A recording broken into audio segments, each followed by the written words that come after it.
오늘 귀한 말씀은 로마서 15장입니다. 로마서 15장 1절로 13절까지 한 목소리로 봉독합니다. 믿음이 강한 우리는 마땅히 믿음이 약한 자의 약점을 담당하고 자기를 기쁘게 하지 아니할 것이라. 우리 각 사람이 이웃을 기쁘게 하되 선을 이루고 덕을 세우도록 할지니라. 그리스도께서도 자기를 기쁘게 하지 아니하셨나니 기록된 바 주를 비방하는 자들의 비방이 내게 미쳤나이다 함과 같으니라. 무엇이든지 간에 기록된 바는 우리의 교훈을 위하여 기록된 것이니 우리로 하여금 인내로 또는 성경의 위로로 소망을 가지게 함이니라. 이제 인내와 위로의 하나님이 너희로 그리스도 예수를 본받아 서로 뜻이 같게 하여 주사 한 마음과 한 입으로 하나님 곧 우리 주 예수 그리스도의 아버지께 영광을 돌리게 하려 하노라. 그러므로 그리스도께서 우리를 받아 하나님께 영광을 돌리심과 같이 너희도 서로 받으라. 내가 말하노니 그리스도께서 하나님의 진실하심을 위하여 할례의 추종자가 되셨으니 이는 조상들에게 주신 약속들을 견고하게 하시고 이방인들도 그 긍휼하심으로 말미암아 하나님께 영광을 돌리게 하려 하심이라. 기록된 바 그러므로 내가 열방 중에서 주께 감사하고 주의 이름을 찬송하리로다 함과 같으니라. 또 이르되 열방들아 주의 백성과 함께 즐거워하라 하였으며 또 모든 열방들아 주를 찬양하며 모든 백성들아 그를 찬송하라 하였으며 또 이사야가 이르되 이새의 뿌리 곧 열방을 다스리기 위하여 일어나시는 이가 있으리니 열방이 그에게 소망을 두리라 하였느니라.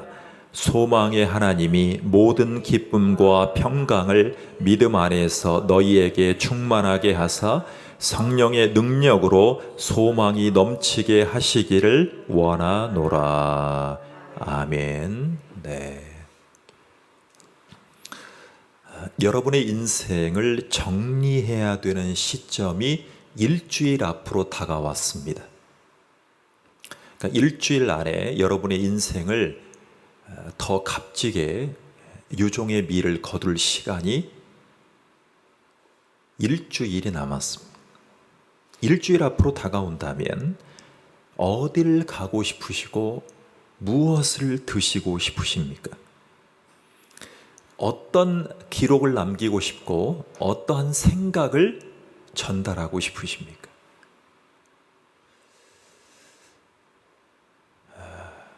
하루는 예배를 드려야 되죠. 7일이 남았으니까. 그리고 엿새 동안은 어떤 의미를 기록하고 보내고 싶으신가요? 꼭 한 번씩 생각해 보셨으면 좋겠어요. 제가 이전에 많은 분들에게 마지막 세 끼를 드셔야 된다면 무엇을 드시고 싶냐고 여쭤봐서 그랬더니 한 반절 정도는 얘기를 하시더라고요. 한 반절 정도의 사람들은 받아들일 수가 없어서 지금 하루밖에 안 남았다는 자기 인생을 받아들이기 싫어서 얘기해야 하는 것을 싫어하는 분들도 계셨어요. 내가 왜 하루 있다 죽냐고. 내가 왜 새끼를 지금 정해야 되냐고. 그러니까 자기 인생을 마무리하는 것을 언급조차 싫어하는 민족이 바로 우리 한국이라고 할 수 있겠습니다. 그런데 그럼에도 불구하고 우리의 묘비명에 우리의 유언에 무엇을 쓰고 싶으신가를 항상 생각하면서 살아가자고 얘기를 합니다. 자, 유언할 거리를 생각하고 살아가는 분들은 인생이 달라집니다. 확실히 얘기할 수 있습니다. 내가 무엇을 유언할 것인가를 생각하지 못하고 사는 분들은 아직 내 인생을 바라보는 진지한 마음이 덜하거나 아니면 인생을 외면하고 하루하루를 그냥 닥치는 대로 살아가겠다는 생각이 일 수도 있습니다.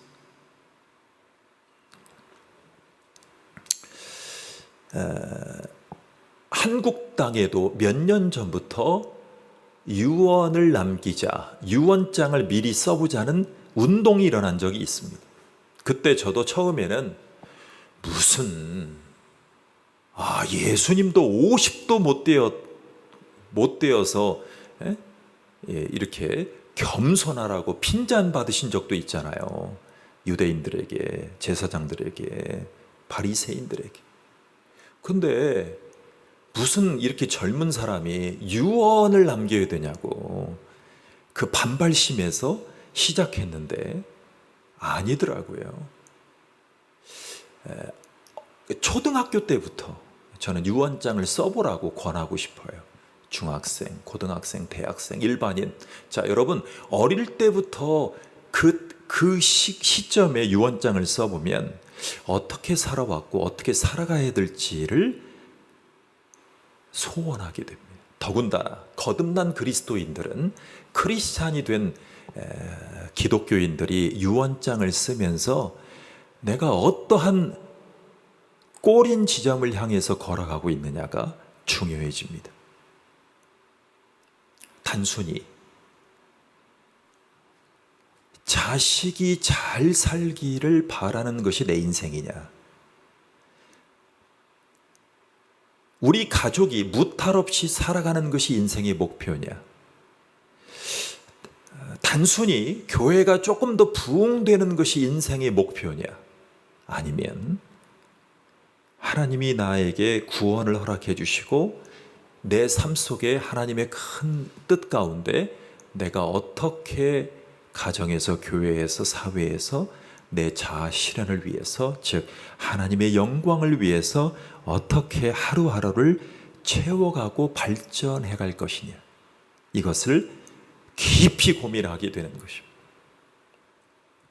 자, 그런데 우리가 따르는 예수님은 마지막 한 주간을 어떻게 지내셨는지 확인해 보고 싶습니다.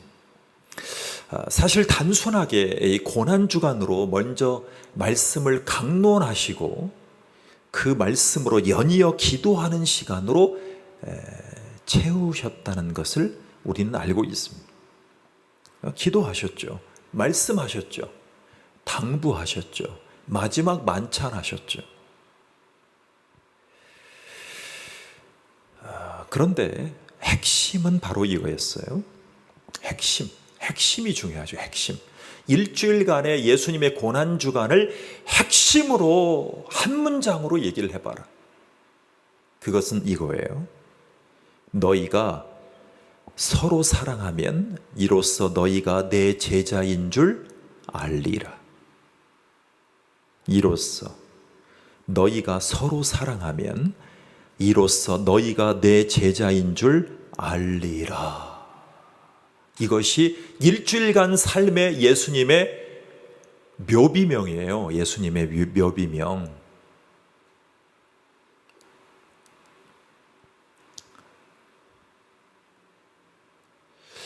저는요, 우리나라 장례식이 좀 불만이 많은 사람이에요. 우리나라 장례식을 하면요, 좋은 음식과 좋은 상복을 상주들이 딱 차려입고 손님들이 오면 무슨 얘기를 하시냐면 그들이 살아가고 있는 일을 얘기해요. 그러니까 장례식의 지금 주인공은 돌아가신 분인데 돌아가신 분 얘기를 하는 것보다 자기 얘기들을 많이 해요. 그러니까 주객이 전도되었죠. 근데 선진국으로 가면 갈수록 뭐를 얘기를 하냐면 마지막에 교회에서 이렇게 관을 앞에 딱 놓습니다. 관을 열어놓습니다. 관을 옆에다 아직 덮어놓지 않아요. 관으로 이렇게 해놔요. 관에 누워 계시죠. 돌아가신 분이. 그리고 장례식에 온 많은 분들이 한 분도 예외 없이 이 관 앞으로 오셔서 그분에게 장미꽃을 놓으면서 그분이 말씀하셨던 것을 되새깁니다. 그리고 설교자인 목사님이 설교하실 때에 돌아가신 분이 평소에 강조했던 성구나 강조했던 유언을 먼저 말씀하십니다. 그게 바로 오늘 이 말씀이에요. 예수님을 따르는 무리에서 제자가 되려면 서로 사랑해야 된다는 거예요. 서로 사랑해야 된다. 예수님이 십자가를 지시기 전에 예수님이 가장 길게 하셨던 기도를 꼽으라면 제자들을 위한 기도를 소개할 수 있어요. 제자들을 위한 기도. 요한복음에 예수님이 이렇게 말씀하셨어요. 아버지여, 우리가 하나인 것처럼 제자들도 하나가 되게 하소서. 하나가 되는 것이 중요합니다. 가정이고 교회고. 제자들에게 하셨던 이 부탁과 예수님의 소원은 바로 세계 복음화로 펼쳐지죠. 자, 근데 먼저 제자들이 중요했어요. 제자들. 여러분, 이 미션을 감당하려면 서로 사랑함으로 하나가 되는 것이 중요해요. 어떻게 하면 예수님을 배워서 하나 된 삶을 살아갈 수 있을까요? 어떻게 하면 우리 기독교인들이 비기독교인들에게 하나가 되는 모습을 보여줄 수 있을까요? 여러분, 우선 우리는 서로를 기쁘게 하는데 관심을 쏟아야 돼요. 그러니까 타인을 위해서 타인이 기뻐지는데 우리의 관심이 쏟아져야 돼요. 자, 자기를 기쁘게 하는 것이 아니라고 합니다. 그것이 바로 2절과 3절이에요. 읽어보겠습니다. 시작. 우리 각 사람이 이웃을 기쁘게 하되 선을 이루고 덕을 세우도록 할지니라. 그리스도께서 자기를 기쁘게 하지 아니하셨나니. 여러분, 아주 중요한 포인트가 나와요. 자기를 기쁘게 하지 않으셨던 대표적인 분이 누구라고요? 그리스도랍니다. 이웃을 기쁘게 하기 위해서 오신 분, 자기를 기쁘게 하지 아니하셨다는 대표적인 분이 누구라고요? 예수님이라.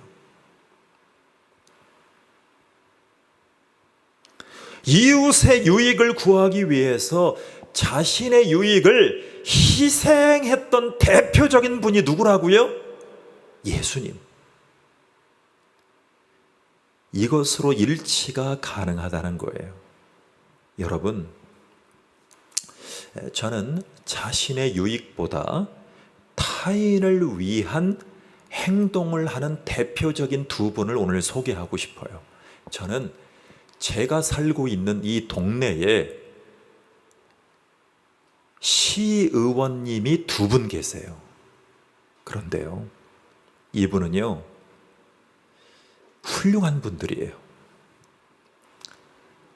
자신의 유익보다 타인의 유익을 위해서 시의원을 해야겠다라고 몸부림치는 분이에요.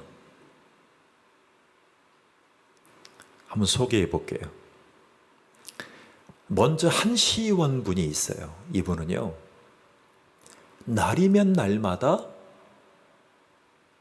초등학교 앞에서 항상 교통봉사를 해주시는 분이에요. 제가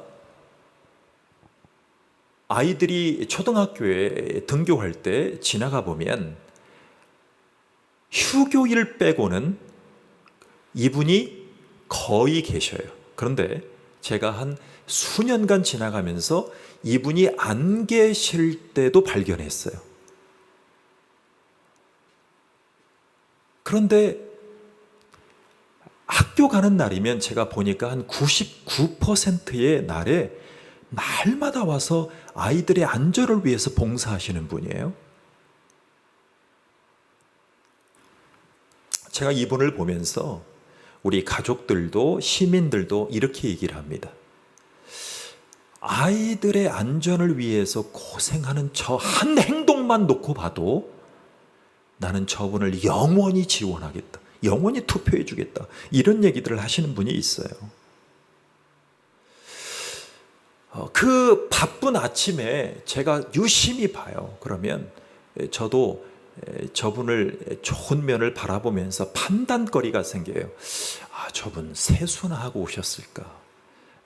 이게 세수할 시간도 부족한 시간에 어떻게 저렇게 아이들을 위해서, 그리고 아이들을 위하는 것은요, 그 가족들을 위하는 거잖아요. 특히 이 젊은 가족들, 젊은 가족들만 그분을 화자하겠어요? 할아버지 할머니들이 그분을 얼마나 좋아하겠어요? 그러니까 이분은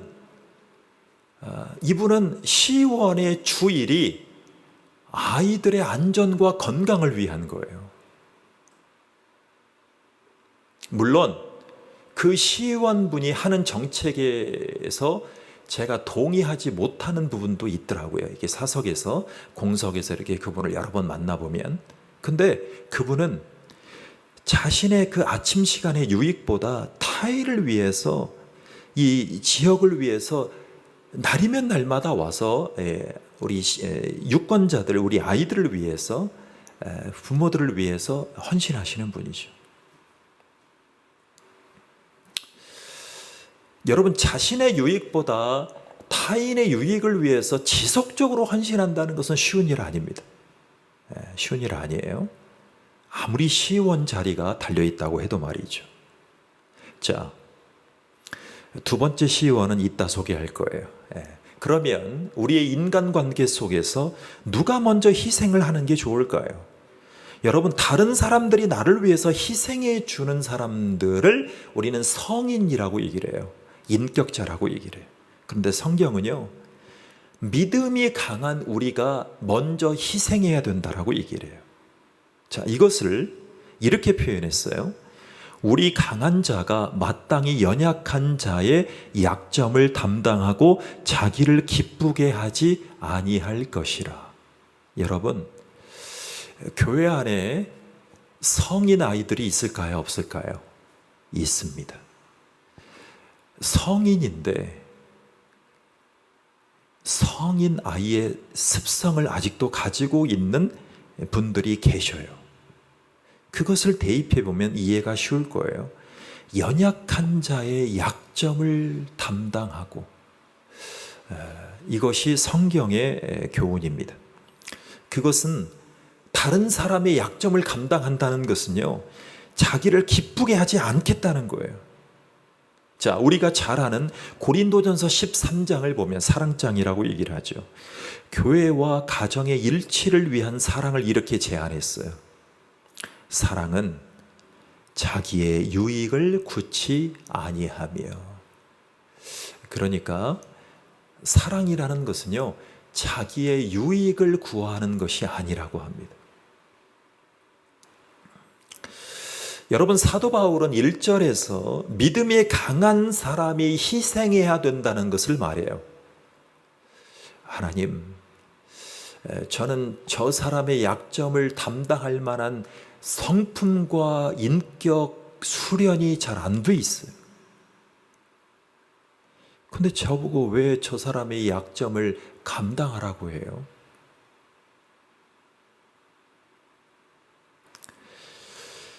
자, 신앙이 조금이라도 강한 사람이 약한 사람을 위해 양보하고 희생하는 것이 필요해요. 이것이 말씀이에요. 여러분, 예수님이 십자가에서 죽으신 것을 이렇게 표현합니다. 비하된 사랑, 이렇게 표현해요. 비하된 사랑이에요. 자, 자기의 모든 것을 버려주신 희생적인 삶이었어요. 그것을 우리가 3절에서 한번 확인해 보겠어요. 자, 시작. 그리스도께서 자기를 기쁘게 하지 아니하셨나니 기록된 바 주를 비방하는 자들의 비방이 내게 미쳤나이다. 다시 한번요. 그리스도께서 자기를 기쁘게 하지 아니하셨나니 기록된 바 주를 비방하는 자들의 비방이 내게 미쳤나이다. 여러분, 예수님은 오해와 핍박 그리고 비방을 받으시면서도 이웃의 유익을 추구했다는 거예요. 여러분, 사랑하다 보면 가정이든 교회든 가정과 교회의 기틀을 마련하기 위해서는 원치 않게 오해와 비방과 핍박을 받을 수 있어요. 여러분, 왜 그러냐면 식구 중에도, 교인 성도 중에도 믿음이 연약한 사람이 있기 때문에 그래요. 그리고 싫은 소리 듣기 싫어하는 분들이 있어요. 우리 자신 아닙니까? 싫은 소리 자체를 못 견뎌하는 분이 있어요. 왜냐하면 나는 받아야 될 입장에 있기 때문에 그래. 나는 믿음이 연약하기 때문에, 믿음이 없기 때문에, 믿음의 체계가 없기 때문에 저분이, 목사님이, 장로님이 나의 모든 것을 받아주셔야만 된다라고 그런 입장에 있는 분이 있어요. 가정에서 보면 자녀들이 그래요. 스트레스 받기 싫어. MZ세대예요. MZ세대는요, 보험하시는 분도 그러고 목사님도 그러시더라고요. 자기의 권리는 막 주장을 하는데 의무에는 관심이 적다는 거예요. 자기가 받고 싶은 사랑은 너무나 큰데 자기가 해야 될 것에 대한 묵상이나 실행은 축소시켰다는 거예요. 그것을 MZ세대라고, MG세대라고 얘기를 하는 분들이 많아요. 여러분, 한번 진지하게 질문해 보겠어요. 그것이 MG세대만 그렇습니까? MG세대만, 즉 젊은 친구들만 그러한 자기 중심적인 삶을 살아갑니까? 저도 어딜 가면 사람들이 부족하지만 저의 어떤 부분을 칭찬해주고 확인해주면 저는 좋아요. 너무 좋아요. 여러분, 그런 말이 있잖아요. 여러분, 우리나라 최고의 미남을 아세요? 누구예요? 장동건 씨. 장동건 씨가 이렇게 얘기를 했어요.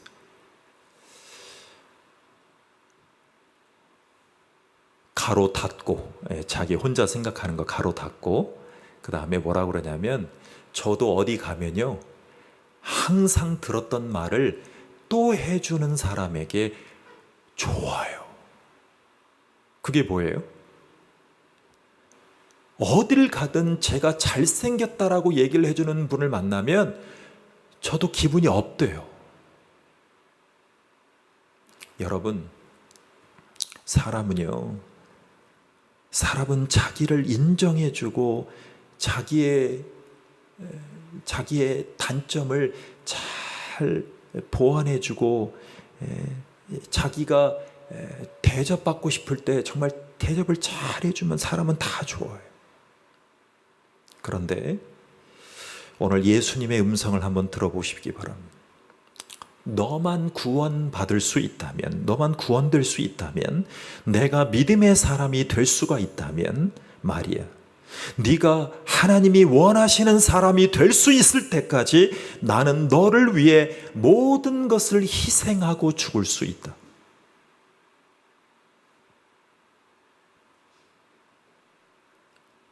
나는 네가 구원받을 수만 있다면, 나는 네가 믿음의 사람이 될 수만 있다면, 네가 하나님이 원하시는 사람이 될 수만 있다면, 너를 위해서 너의 모든 단점과 너의 모든 연약함을 안고 너를 위해서 희생하고 죽을 수도 있다. 여러분, 이것이 스스로 비하되신 그리스도의 희생이었어요. 그러니까 십자가의 이 사랑을 경험한 사람은 남의 약점을 담당할 수 있는 것입니다. 바울은 주님의 사도로 따라가면서 그리스도를 이렇게 보여줬어요. 자, 잘 들어보세요. 빌립보서 2장 6절에 보면, 그는, 예수님은 근본 하나님의 본체시나 하나님과 동등됨을 취할 것으로 여기지 아니하시고 오히려 자기를 비어 종의 형체를 가져 사람들과 같이 되었고 사람의 모양으로 나타나셨음에 자기를 낮추시고 죽기까지 복종하셨으니 곧 십자가에 죽으심이라. 우리의 약점을 감당하시려고 스스로를 희생하셨어요.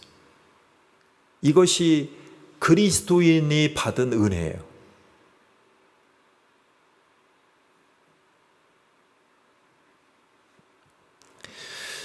아까 말씀드리려고 했던 두 시의원 중에 한 분을 우리 지역 동네에 한 분을 소개시켜 드리고 싶어요. 이분은요, 본인의 선거 캐치프레이즈가 이거예요. 언제든지 부르면 달려갑니다. 이거예요. 이분은 김우민 씨라는 사람이에요. 시의원을 여러 번 영입하셨는데 이분의 진심 어린 선거 전략 속에 나타나듯이 이분은요, 어디 지나가다가 흥겨운 모임을 살짝 그 가게를 쳐다보면 이분이 항상 그 술자리에 밥자리에 같이 계시는 분이에요. 이분은 뭐 초등학교, 중학교, 우리 관내에 초등학교, 중학교, 뭐 대학교까지 학교란 학교, 뭐 모임이란 모임, 뭐 후원회장, 뭔 회장, 뭐 학부모 연합회장은 다 역임하시면서 어느 자리에든 마당발로 참여하시기를 좋아하시는 분이에요. 훌륭하신 분이에요. 이분은요, 아까 말씀드렸던 시의원 분과는 다르게 모임에 항상 참여해서 그들의 얘기를 막 들어주고 맞장구 쳐주고 그들이 필요한 민원의 얘기를 계속 들어서 이분은 주민들과 소통하기를 정말 좋아하는 분이에요. 저는 그분을 만나면서 이런 생각을 해요. 모임에 빠지지 않고 예화를 들어주면서 공감해주는 이 청종하는 봉사자예요. 그러니까 먼저 들어주는 분이에요. 들어주는 분이에요. 그래서 지금 시의원을 4번인가 하셨죠. 4번인가? 10몇 년을 하신 분이에요. 그러니까 상대방의 유익을 위해서 자신을 희생할 줄 아는 교제를 나누는 분이에요. 그런데요, 이분도 사실은 너무나 적극적으로 들어주다 보니까 사실은 어떨 때는 감나라 배나라 할 때도 있더라고요. 그래서 저도 안 좋을 때가 몇 번 있었지만 여하튼 이분은 상대방의 유익이라면 어떤 자리에 가서라도 이 소통하기를 정말 좋아하는 분이에요.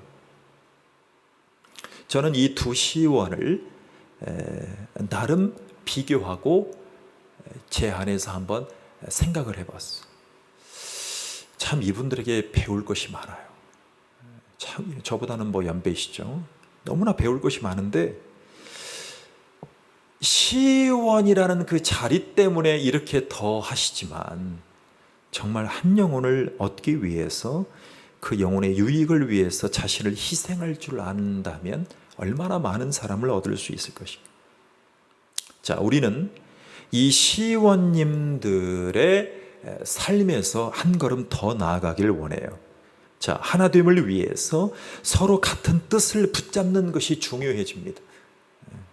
하나가 되려면 하나의 뜻을 생각해야 가능해져요. 자, 오늘 본문 5절과 6절을 같이 보시겠습니다. 시작. 이제 인내와 위로의 하나님이 너희로 그리스도 예수를 본받아 서로 뜻이 같게 하여 주사 한 마음과 한 입으로 하나님 곧 예수 그리스도의 아버지께 영광을 돌리게 하려 하노라 그랬어요. 자, 우리가 여기서 주목할 것이 있어요. 뜻이 같게 하여 주사라는 부분이에요. 여러분, 이것을 이해하기 쉽게 얘기할 수 있다면 마음이 같게 하여 주사라는 뜻이에요. 자, 교회와 가정에서 어떻게 하면 우리의 마음이 하나 될 수 있을까요? 가족과 교회의 구성원들의 여러분 교육적인 단계가 다르고 성장 배경도 많이 달라요. 가장 결정적이라고 할 수 있는 기질이 다양해요. 가족이나 성도들 중에요. 그래서 이 기질의 이 다양성의 문제로 인해서 교회가 하나 되는 것은 가정이 하나 되는 것은 쉬운 일이 아니에요.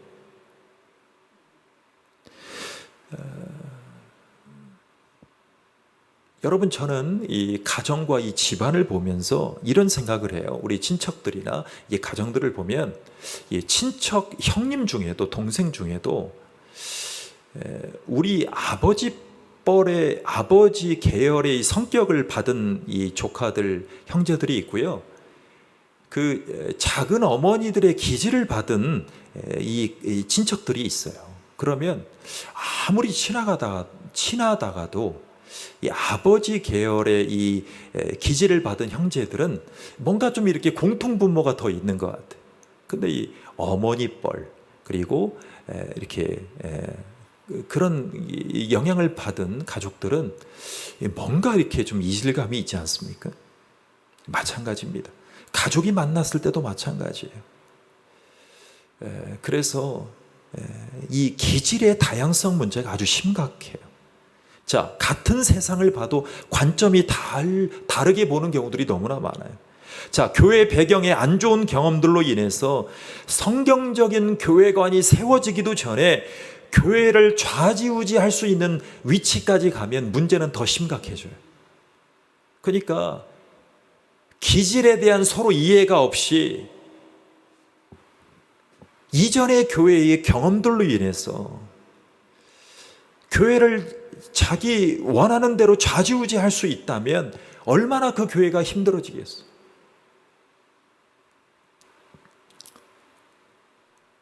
그래서 이런 문제가 우리에게만 있을 것 같지만 사실은 제자들 속에서도 있었어요. 자, 12제자 중에요. 여러분 12제자의 이름을 기억하십니까? 12제자 중에 친로마주의자가 있었어요. 여러분이 짐작하시는 사람처럼 마태가 그래요. 마태복음. 여러분 마태의 전 직업이 뭐예요? 세리잖아요. 그러니까 이 세관 공무원 출신이라 로마 제국과 같이 일했던 사람이에요. 그러니까 친로마주의자죠. 그런데 친로마주의자 제자도 있는 반면에 반로마 진영에서 유대의 독립을 위해서 열심히 일했던 당원도 있었어요. 그가 누군지 아십니까? 유다예요. 유다. 가룟 유다. 그리고 또 있어요. 상대적으로 부유한 배경을 가지고 살았던 제자도 있어요. 여러분 그가 누구일까요? 의사 출신 누가가 있어요. 누가. 사도행전을 썼죠. 여러분 또 있어요. 상대적이지만 무식하고 다혈질이었던 대명사가 있어요. 누가 있습니까? 베드로라는 제자가 있죠. 여러분 예수님이 이들을 제자로 부르시긴 했지만 이 제자들이 한 제자라는 이 공동체 속에 들어와서 남의 유익을 구할 수 있는 성품을 가질 수 있었을까요? 다른 제자를 인내하는 성품으로 훈련이 잘 되어 갔을까요? 곳곳에서 파열음이 일어납니다. 곳곳에서 청탁과 곳곳에서 서로 이질감이 일어나요. 어떤 제자들은요, 당신의 나라에서 한 제자로 청탁을 하는 제자도 있고, 가장 무식하다라고 하는 베드로가 앞서 나가려고 하고, 이것이 제자들의 모습이었어요. 한마디로 남의 유익을 구할 수 있는 제자로 아직은 가기가 어려운 사람들이었어요. 이것이 우리 가운데 공감이 돼요. 여러분, 예수님은 이 제자들의 연약함을 한 몸에 다 떠안으십니다. 그리고 예수님이 어떻게 하셨는가를 우리가 봐야 돼요. 자, 계속 하나님의 말씀을 제자들에게 전인적으로 가르치시면서 인내하고 서로 격려하는 말씀을 계속 말씀하셔요. 자, 4절을 읽어보십시오. 오늘 본문의 하이라이트예요. 자, 4절이에요. 자, 시작. 무엇이든지 전에 기록한 바는 우리의 교훈을 위하여 기록된 것이니 우리로 하여금 인내로 또는 성경의 위로로 소망을 가지게 함이니라. 여러분, 예전 번역은 어떻게 나와 있냐면 안위로라고 표현되어 있어요. 근데 지금은 위로로 나와 있죠. 자, 우리로 하여금 인내로 또는 성경의 안위로 위로로 소망을 가지게 하려 함이니라. 여러분, 요즘에 우리나라도 참 좋은 나라가 되다 보니까 기질 검사를 해요. 애니어그램, MBTI 등등을 해요. 그런데 거기에서 아무리 심리적인 이 조사를 한다 할지라도 그 기질에 대해서 한 기질만 나오지 않아요. 그러니까 두 기질 정도가 겹쳐서 나와요. 그 말은 다혈질적인 그 기질만 해도 감당하기가 서로 힘든데, 여러분, 다른 기질까지 나와요. 이 점액질까지 겹쳐 있으면 정말 사람 상대하기가 쉽지가 않아요. 기질 검사는 합니다. 이해는 하는데 내 한 몸이 다 받아들여 줄 수가 없어요. 저 사람을 끝까지 참을 수가 없어.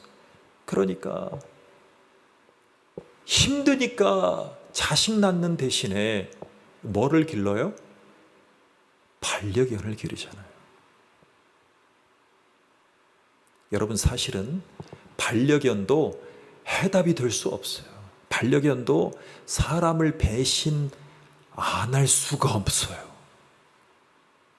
항상 반려견이라고 내 마음을 공감해주고 청종해주는 미물은 아니에요. 오늘 말씀을 우리가 듣길 원하는 거예요. 인내로 또는 성경의 위로로 소망을 가지게 함이니라. 여러분, 이 5절에는 하나님을 이렇게 묘사하고 있어요.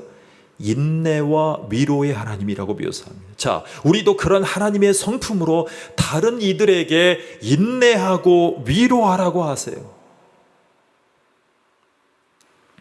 여러분, 성경에 나오는 교회 중에 칭찬받는 교회를 많이 화자하고 있어요. 그 중에 빌립보 교회라는 모델 교회가 있어요. 이 교회는요, 너무나 좋은 공동체였어요.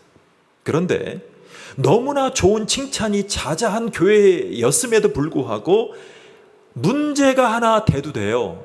우리가 많이 읽었던 말씀 중에 중요한 문제가 하나 있었어요. 자, 빌립보서 4장 2절을 제가 들려드릴게요.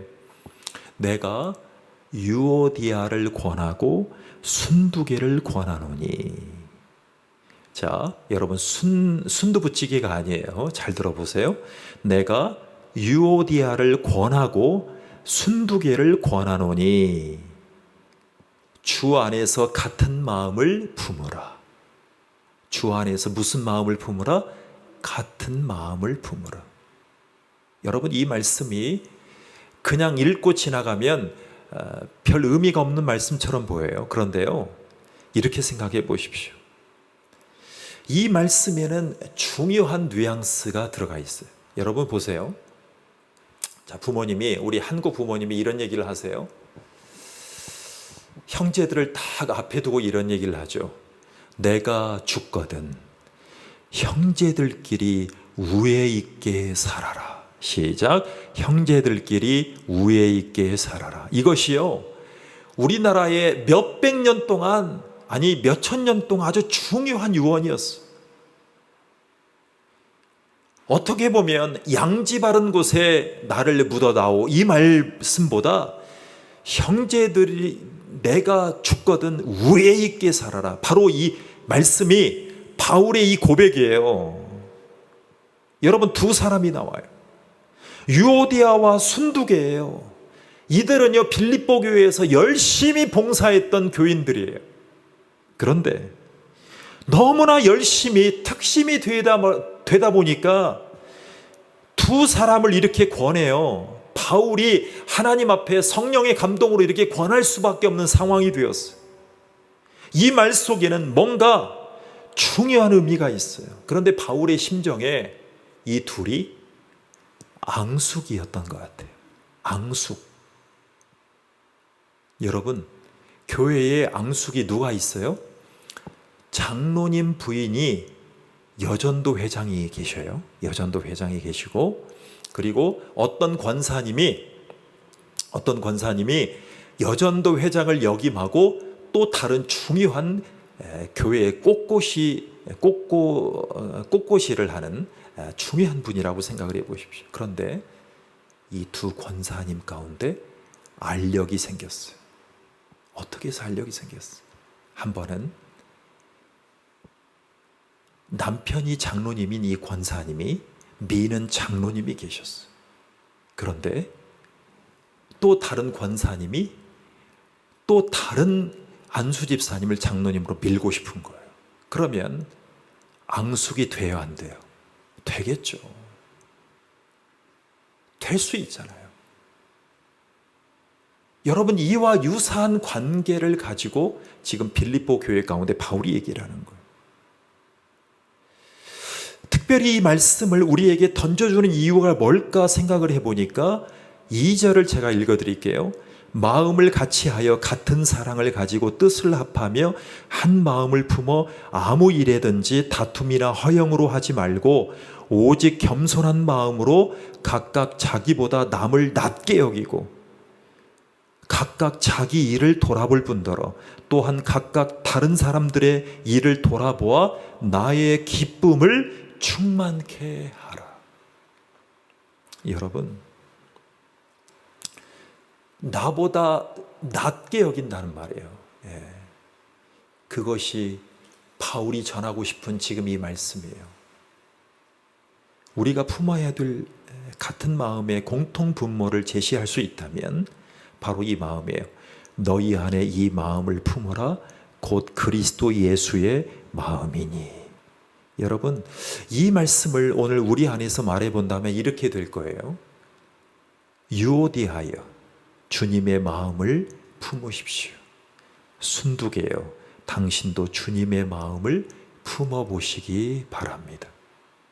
여러분,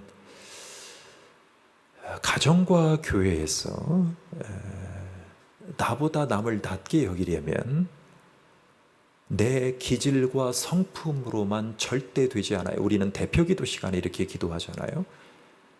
성품이 좋아지길 원한다. 천만에 그렇게 기도하지 마세요. 그 기도를 포함한 중요한 기도가 있어요.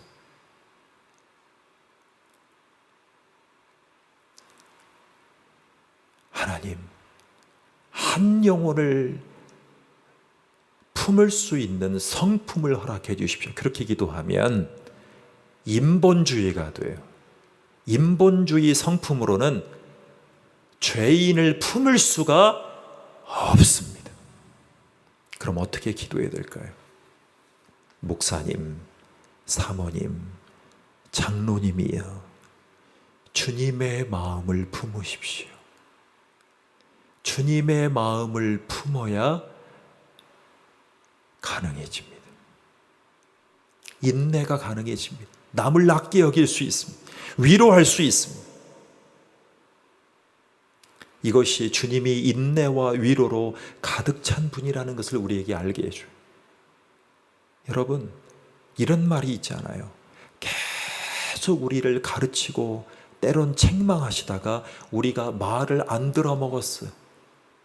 그러니까 자신이 죽음으로 걸어가시면서 모든 것을 떠안으셨어요. 그것이 십자가예요.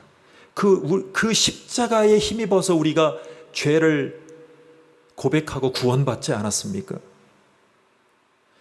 가족 중에 예수님이 없으면 이기적으로 살 수밖에 없어요. 스트레스 되는 모든 가르침 NO 하지 마세요. 필요 없어요. 난 내가 하고 싶은 대로 살 거예요.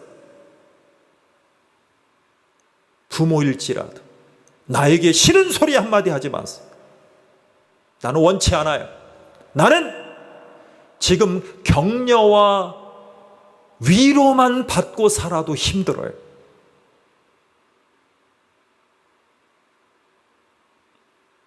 그렇게 울부짖어요. 가족 중에 불신자가 계시면 그렇게 얘기하는 것은 당연해요. 어떤 얘기도 하지 마세요. 도움만 주세요.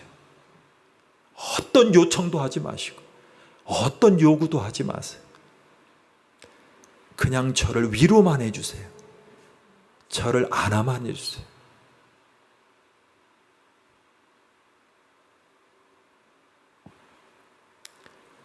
그럴 때 우리가 해야 될 것은 딱 한 가지밖에 없어요.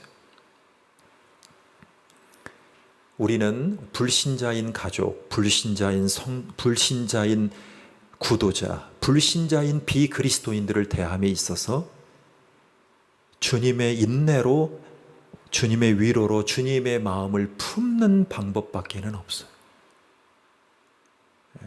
주님의 위로로. 내 성품으로 가족과 교인을 다 떠안을 수가 없어요. 예수님이 그렇게 하셨어요. 우리가 아직 죄인 되었을 때 우리를 위해서 죽어버리셨어요. 왜? 우리가 말을 안 들으니까. 그래서 제 페이스북이나 카카오 스토리나 많은 친구들이 있는데 뭐라고 얘기를 하냐면 주님의 마음을 품어야 된다라고 얘기를 일관되게 얘기를 해요. 자, 주님이 사람을 얼마나 참으셨는가가 신앙의 모델이 될 거예요. 예수님의 제자로 부름받았는데 배신하게 될 이 가룟 유다를 예수님이 어떻게 대했는가 여러분 묵상해 보신 적이 있을 거예요.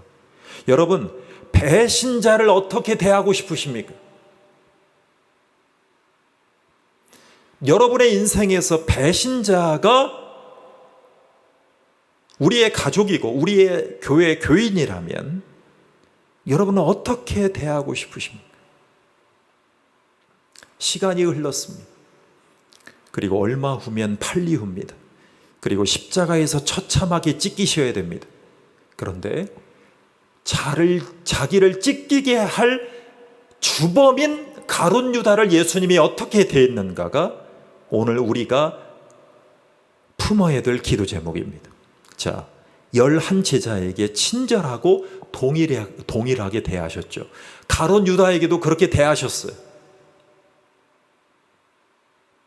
그런데 예수님은 같은 떡을 권해주셨다는 거 아세요? 유다에게도. 그 장면에서는 예수님의 인내가 발견됩니다. 예수님의 인내. 자, 요한복음 13장에 보면 이렇게 표현해요. 예수님이 가룟 유다를 대하시면서 뭐라고 표현하셨냐면 지금 예수님의 마음이에요.